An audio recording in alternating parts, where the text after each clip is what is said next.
اور جہاں کہیں بھی ذخیروں کے پائے جانے امکانات ہوتے ہیں یا پھر رسیدہ افراد و اشخاص جن کے یہاں سے سینہ بسینہ چلے آ رہے علم و ادب کا سراغ ملتا ہے، ان تک وہ پہنچتا اور اس سے مزید تفصیلات و معلومات حاصل کرتا ہے۔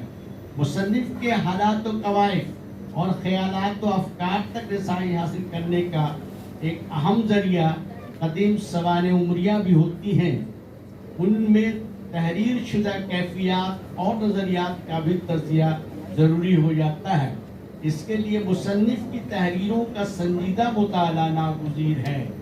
بعض رسالے اور قدیم نسخوں کی قدامت اور اس کی لسانی قدر و قیمت کا اندازہ اور ادبی حیثیت کا تعین ان کے املا اور متنوں کی مدد سے کرتے ہیں۔ تحقیق کو ٹھوس اور جامعیت عطا کرنے کے لیے حوالے بھی مختلف بنیادی ماخذوں سے نقل کرنے کی ضرورت ہے۔ منقول شدہ حوالے پر کلی بھروسہ کرنا تحقیق کے اصول کے منافی ہوتا ہے۔ ایسے نقول کی حیثیت ثانوی ہوتی ہے اور ان میں غلطیوں کے راہ پا جانے کے امکانات رہتے ہیں۔ اس سے زبان و ادب کی قدامت کے ساتھ اس کے ارتقائی منازل کا بھی اندازہ ہوتا ہے، اور زبان و ادب کی تاریخ کی ترتیب و تکمیل ٹھوس بنیاد پر ہوتی ہے۔ اس وضاحت و صراحت کے ساتھ تحقیقی ادب کے ارتقاء کے لیے احتشام حسین کی یہ رائے پیش نظر رہنی چاہیے۔ نمبر 1، تحقیقی کاموں میں ادبی حسن بھی ملحوظ رکھنا مفید ہوگا۔ نمبر 2، لسانیاتی تاریخ، لغت، سماجی علوم، معنی و بیان اور ادبی اور شعری روایت کے ارتقاء کا علم بھی ہونا چاہیے۔ نمبر 3، ضروری اور غیر ضروری، اہم اور غیر اہم میں تمیز کرنا بھی ضروری ہے۔ اس وقت تک زبان و بیان کے سلسلے میں جو علمی کام ہوئے ہیں انہیں نئے کام کے لیے موازی سمجھنا چاہیے۔ اور بھی بہت سی باتیں جو یونیورسٹیوں میں اور کالجوں میں ہوتا ہے، جو اس سے ہم لوگ بھی اسی انداز سے کر لیتے ہیں، اس پر بھی ان کی رائے ہے۔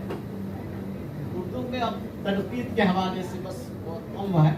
اردو میں لفظ تنقید عربی زبان سے آیا ہے، جو نقد سے مشتق ہے۔ تنقید لغوی معنی پرکھنے یا بھلے برے کا فرق معلوم کرنے کے ہیں، اور اصطلاح میں محاسن و معائب کا سلسلہ کا صحیح اندازہ کرنا اور اس پر کوئی رائے قائم کرنا تنقید کہلاتا ہے۔ انگریزی میں تنقید کے لیے جو کرٹیسزم کا لفظ استعمال ہوتا ہے، اس کے اصل معنی عدل یا انصاف کے ہیں۔ تنقید تخلیقی ادب کو پرکھنے کی کوشش بھی ہے، اور یہ کاوش فاسد تنقید میں کئی جہتوں سے کی جا رہی ہے۔ الغرض تنقید کی تعریف میں اختلاف ہے، مختلف لوگوں نے تنقید کی مختلف تعریف کی ہے۔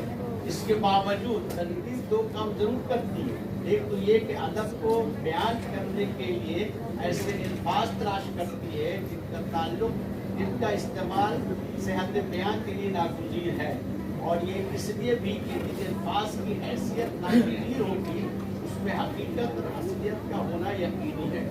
دوسرا اہم کام تنقید یہ انجام دیتی ہے کہ صحیح ترین کے بیان کی تلاش میں ایسے اصول دریافت کرتی ہے جن کی روشنی میں صحیح ترین بیان تک پہنچنے میں مدد ملتی ہے۔